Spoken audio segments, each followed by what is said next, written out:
d'escorter son Excellence. L'Assemblée va maintenant écouter une déclaration du Premier ministre par intérim de la République du Mali, son Excellence Abdoulaye Maïga. Je prie le protocole d'escorter son Excellence. J'ai le plaisir de souhaiter la bienvenue au Premier ministre par intérim de la République du Mali, son Excellence Abdoulaye Maïga. Je l'invite à s'exprimer devant l'Assemblée.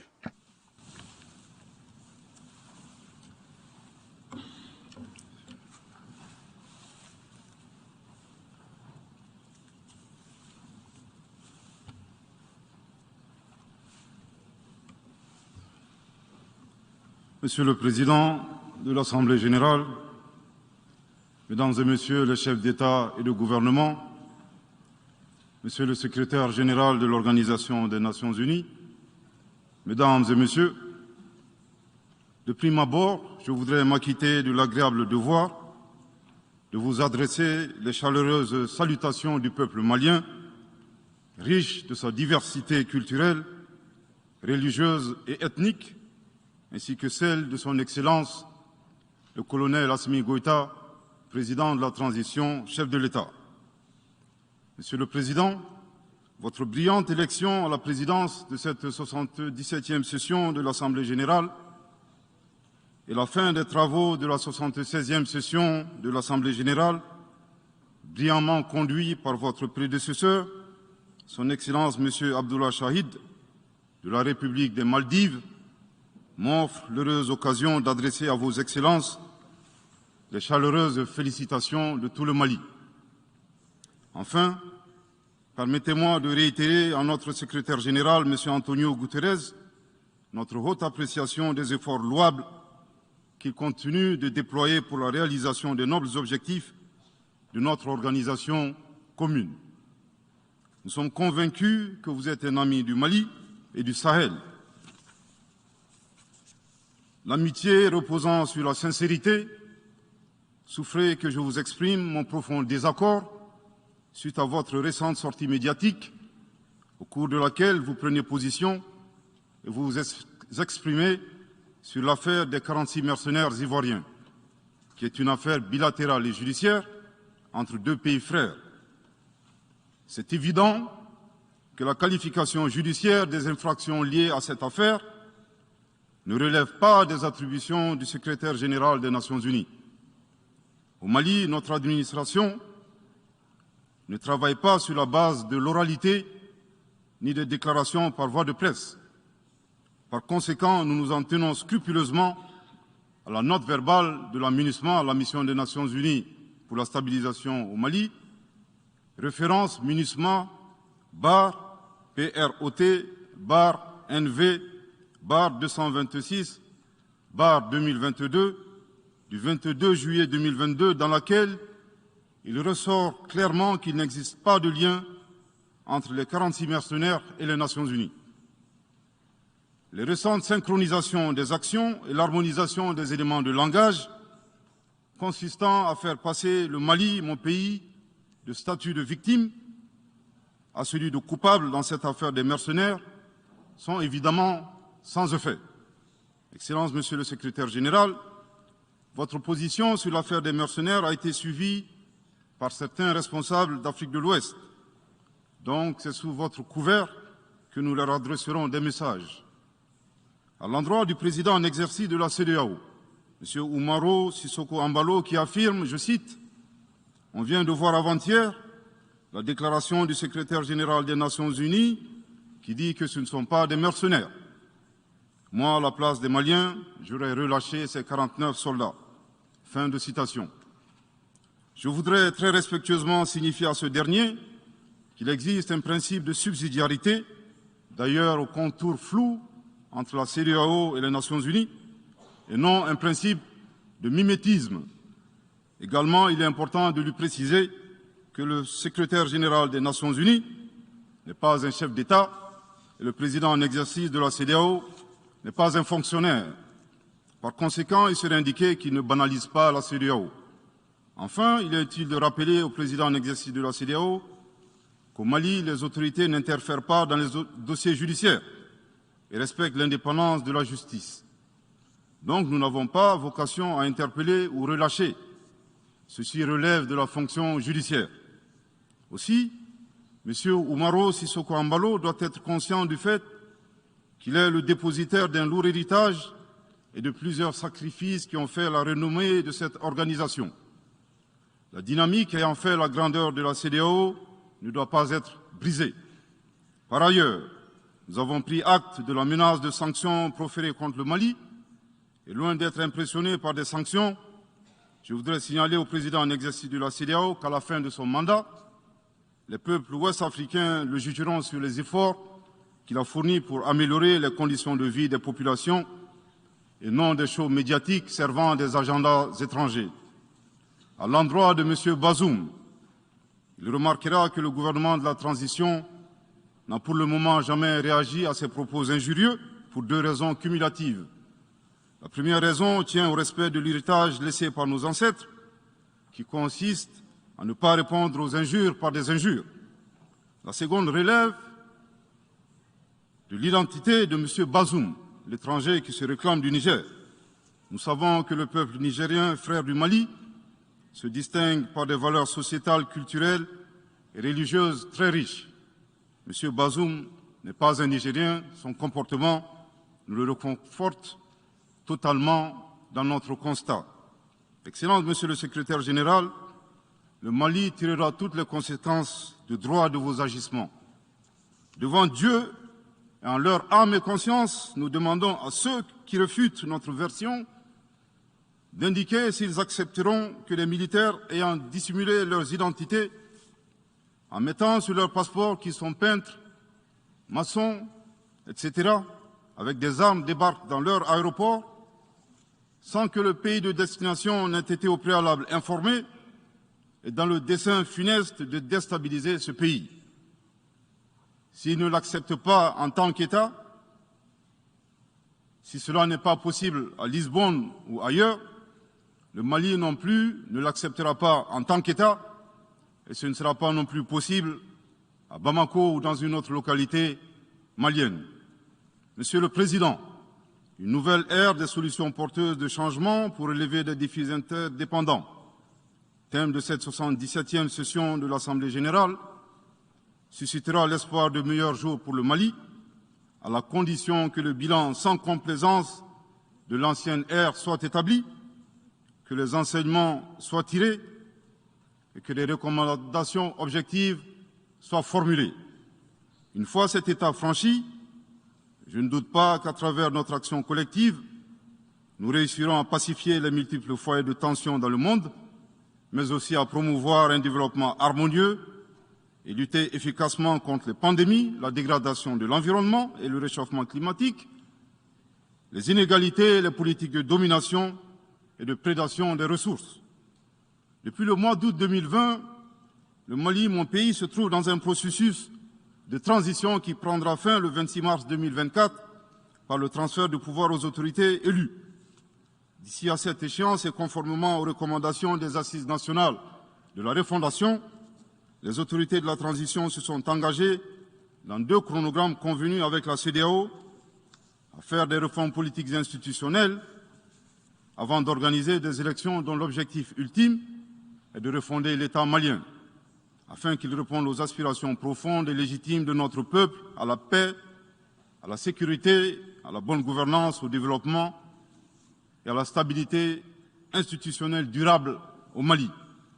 Dans cette perspective, je suis heureux de souligner que certaines avancées majeures ont déjà été réalisées, notamment la promulgation de la loi électorale, qui comprend entre autres la création de l'autorité indépendante de gestion des élections, dont l'installation est à un stade avancé, ainsi que la mise en place d'une commission composée d'éminentes personnalités de toutes les composantes de la société malienne, chargée de la rédaction de la nouvelle Constitution.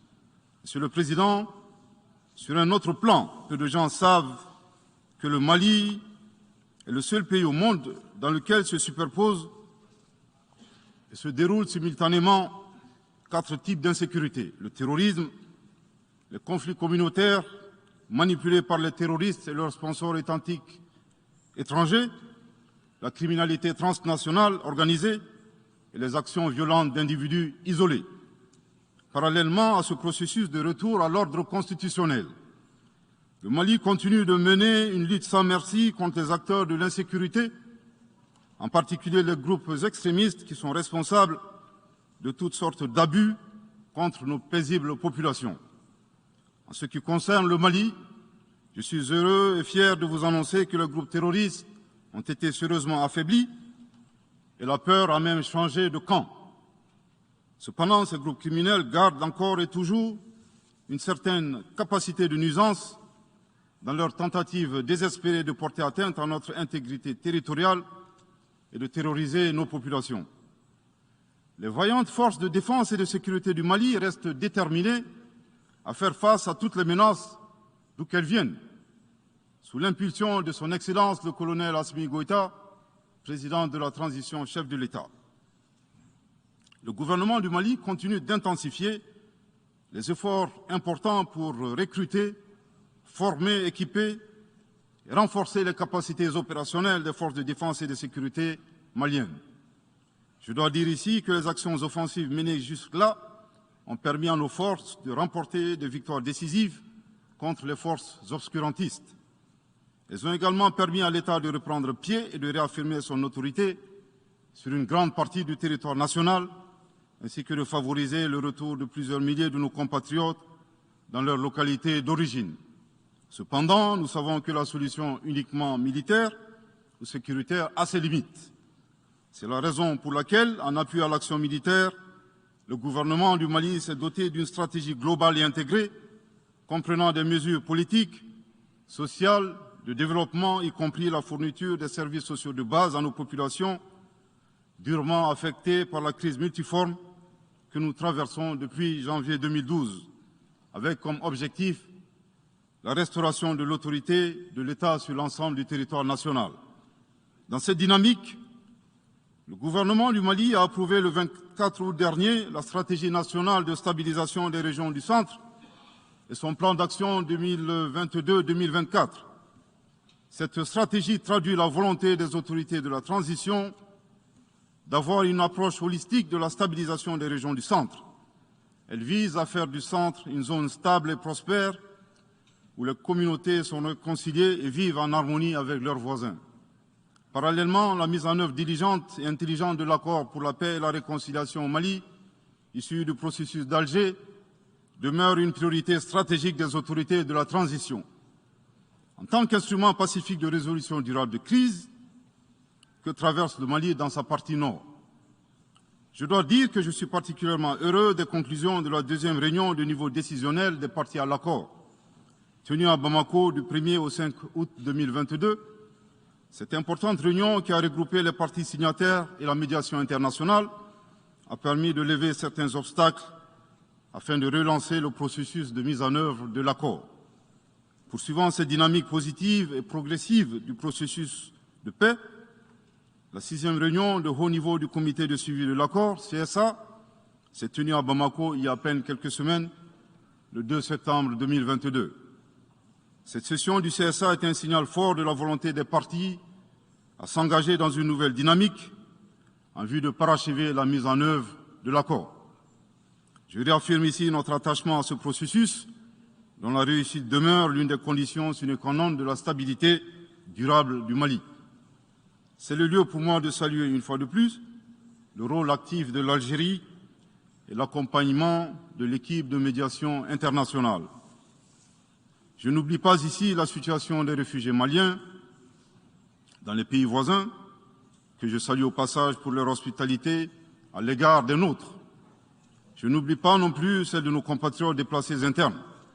Je veux les rassurer que le gouvernement du Mali reste très attentif à leur situation précaire et que tous nos efforts visent à créer les conditions propices à leur retour dans la sécurité et la dignité en vue de leur participation effective à la vie de la nation. Monsieur le Président, dans sa difficile quête pour la paix, la stabilité et le développement durable, le peuple malien reste reconnaissant des efforts et des sacrifices consentis par la MINUSMA, de sa création en juillet 2013 à nos jours, visant à aider le Mali à restaurer son autorité sur l'ensemble de son territoire. C'est pourquoi je tiens à rendre hommage au nom du peuple et du gouvernement malien à la mémoire de toutes les victimes maliennes comme étrangères, civiles comme militaires, tombées sur le champ d'honneur au Mali. Cela dit, il nous faut reconnaître que près de 10 ans après son établissement, les objectifs pour lesquels l'aménagement a été déployé au Mali ne sont pas atteints, et ce, en dépit des nombreuses résolutions du Conseil de sécurité. C'est pourquoi le gouvernement du Mali réitère sa demande, maintes fois exprimée, d'un changement de paradigme, d'une adaptation de l'aménagement à l'environnement dans lequel elle est déployée et d'une meilleure articulation de cette mission avec les autorités maliennes. Dans cette perspective, il est extrêmement important pour l'aménagement de rester une force d'appui au Mali dans sa quête de stabilité. Le gouvernement du Mali dénonce les influences extérieures négatives et les tentatives d'instrumentalisation de certaines entités légalement présentes au Mali pour servir des agendas cachés, y compris à travers l'exploitation de la question des droits de l'homme aux fins de déstabilisation. Monsieur le Président, le monde se souviendra qu'après avoir été abandonné en plein vol le 10 juin 2021 par la France, qui a unilatéralement décidé de retirer la force Barkhane du Mali, mon pays a été ensuite poignardé dans le dos par les autorités françaises. La précision est d'autant plus utile que nous refusons tout amalgame avec le peuple français que nous respectons. Les autorités françaises, profondément anti-françaises, pour avoir régné les valeurs morales universelles et trahi le lourd héritage humaniste des philosophes des Lumières, se sont transformées en une junte au service de l'obscurantisme. Je répète, les autorités françaises, profondément anti-françaises, pour avoir régné les valeurs morales universelles et trahi le lourd héritage humaniste des philosophes des Lumières, se sont transformés en une junte au service de l'obscurantisme. Je répète pour une dernière fois. Les autorités françaises, profondément anti-françaises, pour avoir régné les valeurs morales universelles et trahi le lourd héritage des philosophes des Lumières, se sont transformés en une junte au service de l'obscurantisme. Obscurantisme de la junte française nostalgique de pratiques néocoloniales, condescendantes, paternalistes et revanchardes, qui a commandité et prémédité des sanctions inédites, illégales, illégitimes et inhumaines de la CEDEAO et de l'UEMOA contre le Mali et mon pays. Après plus de 10 ans d'insécurité et en fait des milliers de morts, autant de réfugiés et de déplacés internes, n'est-ce pas un sacrilège de mettre une population malienne victime de l'insécurité dans un pays enclavé sous embargo pendant 7 mois, en procédant à la fermeture des frontières et la saisie des comptes financiers du Mali. Grâce à sa résilience et à la solidarité de pays amis et des peuples africains, le peuple malien a tenu et a déjoué les pronostics de ses adversaires. Obscurantisme de la junte française qui s'est rendue coupable d'instrumentalisation des différences ethniques, en oubliant si vite sa responsabilité dans le génocide contre les Tutsis au Rwanda, coupable également de tenter désespérément de diviser les Maliens, enfants d'une même famille. Enfin, obscurantisme de la junte française qui a violé l'espace aérien malien en y faisant voler des vecteurs aériens tels que des drones, des hélicoptères militaires et des avions de chasse plus d'une 50aine de fois, en apportant des renseignements, des armes et munitions aux groupes terroristes. Afin de se donner une bonne conscience, la junte française accuse le Mali de n'avoir pas été reconnaissant en se gargarisant de la mort regrettable de 59 soldats français au Mali lors de diverses opérations de lutte contre le terrorisme. À cette triste accusation, nous rappelons que dans la majorité des interventions d'officiels maliens et des cérémonies, nous rendons systématiquement un hommage à l'ensemble des victimes de l'insécurité au Mali, sans distinction de nationalité, donc y compris les 59 Français décédés. Aussi, nous les invitons à ne pas s'arrêter à si bon chemin et de remonter le temps. en passant par leur intervention en Libye, décriée par toute l'Afrique, sans oublier la participation forcée des milliers d'Africains à la Première et la Seconde Guerre mondiale, sans oublier la traite négrière qui explique le sort économique de beaucoup de pays. Combien d'Africains sont-ils morts pour la France et le monde libre dans lequel nous vivons? Monsieur le Président, eu égard à la gravité des faits commis par la junte française, le Mali, dans sa lettre en date du 15 août 2022, a demandé la tenue d'une réunion d'urgence du Conseil de sécurité des Nations Unies. Cette réunion a pour objet de permettre au Mali de présenter les éléments de preuve en sa possession, démontrant que l'armée française a agressé en de maintes reprises mon pays, en violant de manière répétitive et fréquente l'espace aérien malien, sans autorisation des autorités maliennes, et parfois en falsifiant des documents de vol. Plus grave, Monsieur le Président, le Mali sera en mesure de prouver que la junte française a fourni des renseignements et des armes à des groupes terroristes. Le gouvernement du Mali s'interroge sur les raisons qui poussent cet État membre du Conseil de sécurité, de surcroît assurant la présidence de cet organe, à faire obstacle au débat en vue de la manifestation de la vérité. Le monde doit être édifié sur les faits graves qui se sont déroulés au Mali et qui sont à la base de l'aggravation de l'insécurité et de la déstabilisation du Mali et du Sahel. Par la saisine du Conseil de sécurité, le gouvernement du Mali entend mettre cet important organe chargé à titre principal du maintien de la paix et de la sécurité internationale face à ses responsabilités et dénoncer les agissements de la junte française contre mon pays. Ces actes hostiles sont incompatibles avec la Charte des Nations Unies et son statut de membre permanent. Il y va de la crédibilité de notre mécanisme commun, de l'efficacité de la lutte contre le terrorisme, mais surtout, il y va de l'intégrité de l'Organisation des Nations Unies, qui repose entre autres sur le respect des engagements internationaux, de la légalité internationale et de la Charte des Nations Unies. Monsieur le Président, il semble opportun pour le Mali de demander votre implication personnelle auprès du Conseil de sécurité des Nations Unies afin que notre demande aboutisse pour que cesse la duplicité et la guerre par procuration imposée à mon pays. Monsieur le Président, dans la lutte contre le terrorisme et l'extrémisme violent, le gouvernement du Mali est fortement interpellé sur la question des droits de l'homme. Je tiens à souligner que les droits de l'homme constituent avant tout des valeurs qu'incarne chaque Malien.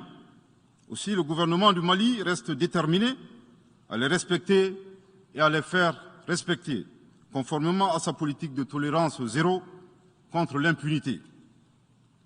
Et cela par fidélité à nos valeurs ancestrales inscrites dans la charte de Kouroukanfouga, proclamée en 1236 par l'empereur du Mali, Soundiata Keïta. Le Mali, berceau de grandes civilisations, héritier de grands empires, terre de brassage, d'hospitalité et de tolérance, fait de la promotion et de la défense des droits de l'homme une priorité nationale. C'est pourquoi je réaffirme avec force que les opérations militaires des forces de défense et de sécurité du Mali sont conduites dans le strict respect des droits de l'homme et du droit international humanitaire. Cependant, comme je viens de le souligner, le gouvernement du Mali s'oppose avec véhémence à l'instrumentalisation de la question des droits de l'homme à des fins politiques, de positionnement, voire de chantage ou d'intimidation. De même, nous regrettons la sélectivité observée entre les droits des populations dont des villages entiers sont massacrés et rasés, qui ne suscitent presque pas d'indignation particulière, et la manipulation communicationnelle faisant passer des terroristes neutralisés sur le champ de bataille pour des civils innocents. Monsieur le Président, pour terminer, je dirais que le peuple malien a décidé de prendre son destin en main. Il soutient pleinement le gouvernement dans la refondation du Mali, ainsi que le retour à un ordre constitutionnel apaisé et sécurisé en mars 2024, à l'issue d'élections libres, transparentes et crédibles. La réalisation de ces vastes chantiers exige du gouvernement de poursuivre et d'intensifier les efforts en vue de l'amélioration continue de la situation sécuritaire dans le pays et de la protection des personnes et de leurs biens.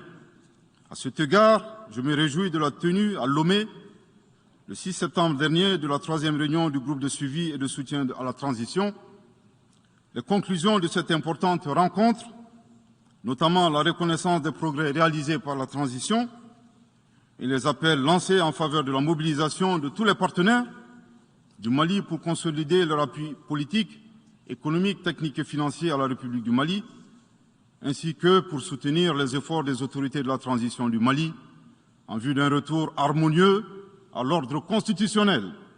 Je voudrais rappeler que la transition au Mali résulte de plusieurs années de dysfonctionnement de notre jeune démocratie qui a engrangé quelques résultats positifs. Malheureusement, à l'heure du bilan, les passifs sont plus importants que les actifs, d'où la survenance de la transition. Je saisis cette opportunité qui m'est offerte pour remercier chaleureusement notre respecté aîné, son Excellence le Président Alassane Dramane Ouattara, pour les sages et éclairés conseils qu'il nous a prodigués dans son allocution mémorable à cette 77e session de l'Assemblée générale des Nations unies.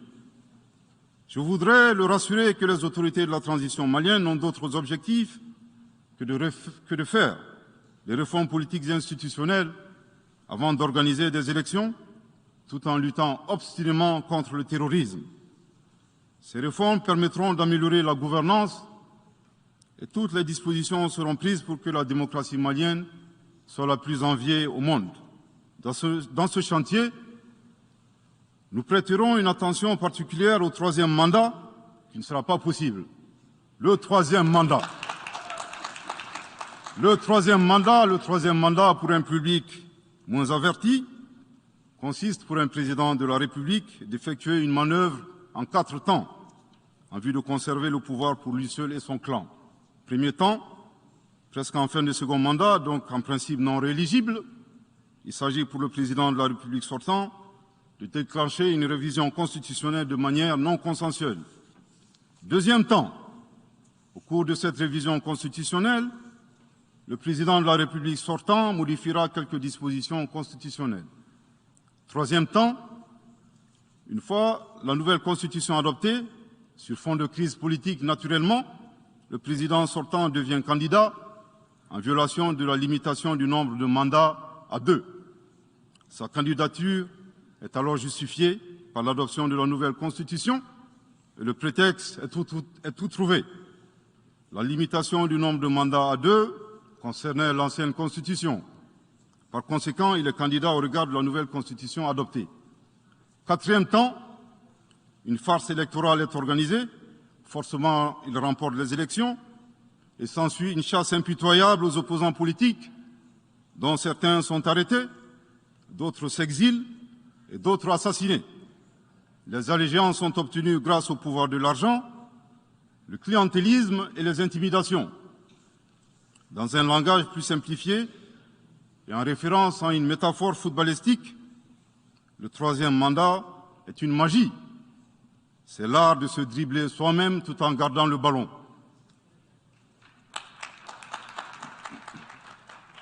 Excellence, Monsieur le Président Ouattara, vos conseils nous rappellent la triste histoire du chameau qui se moque de la bosse du dromadaire.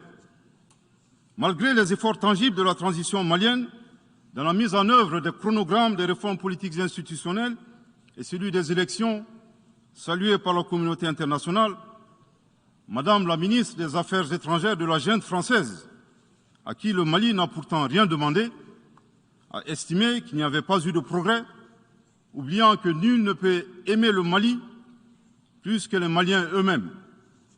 Sa position singulière et son adversité ne nous surprennent guère. Victor Hugo, dans Claude Gueux, a classé le genre humain en 2 catégories, en indiquant, je cite, qu'il y a des hommes qui sont fers et des hommes qui sont aimants. Fin de citation. Madame le ministre, dont il s'agit malheureusement, n'est ni fer, ni aimant, elle est hideusement sui generis. Devant l'incertitude et les situations étrangères, le peuple malien adopte une attitude prudente. C'est ce que l'écrivain et le sage Amadou Hampâté-Bâ met en relief en conseillant dans l'étrange destin de Wangrin que, je cite, « Si observer est une qualité, savoir se taire préserve de la calamité. Fin de citation. Madame le ministre de la Junte française, le Mali vous conseille de vous contenter d'observer sa situation. C'est l'occasion pour moi de saluer les relations de coopération exemplaires et fructueuses entre le Mali et la Russie, tout en réaffirmant que le Mali reste ouvert à tous les partenaires qui souhaitent l'aider à relever les défis multiples qui l'assaillent, dans le respect strict de sa souveraineté, de son unité et de la dignité du peuple malien.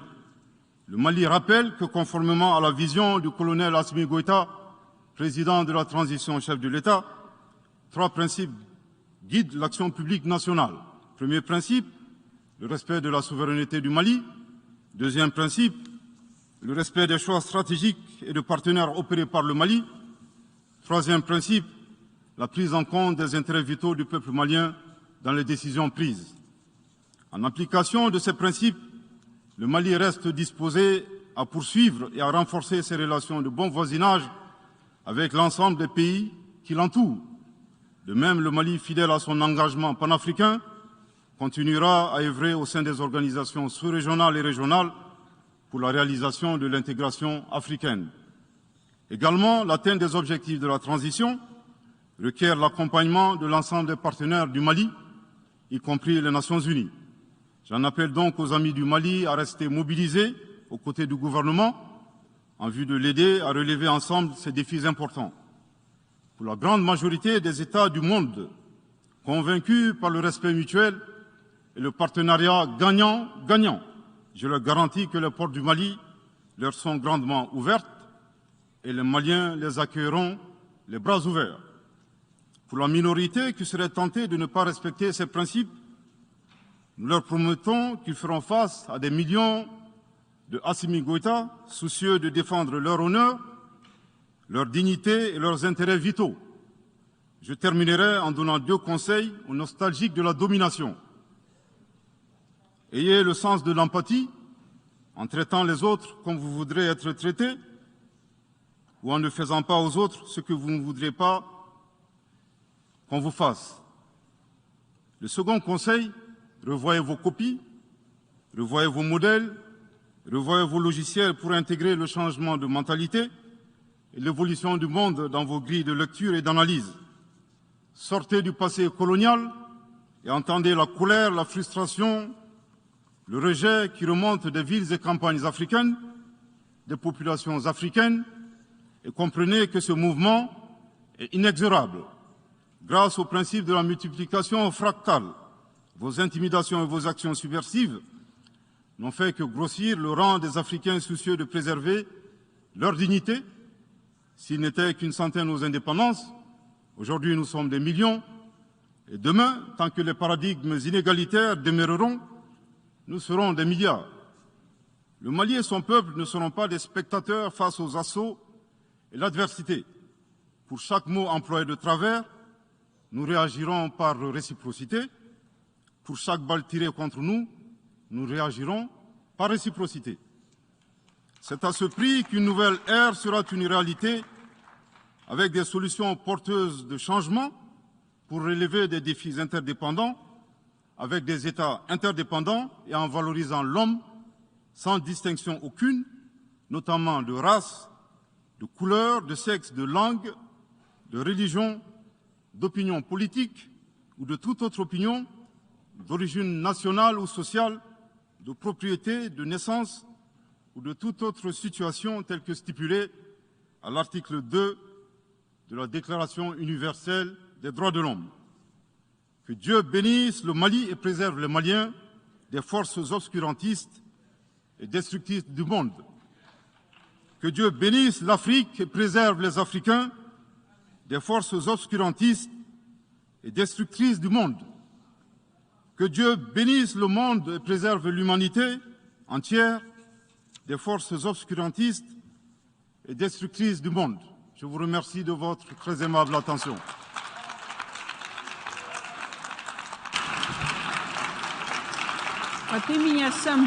Au nom de l'Assemblée générale, permettez-moi de remercier le Premier ministre par intérim de l'Excellence du Mali pour la déclaration qu'il vient de faire. Je prie le protocole d'escorter son Excellence.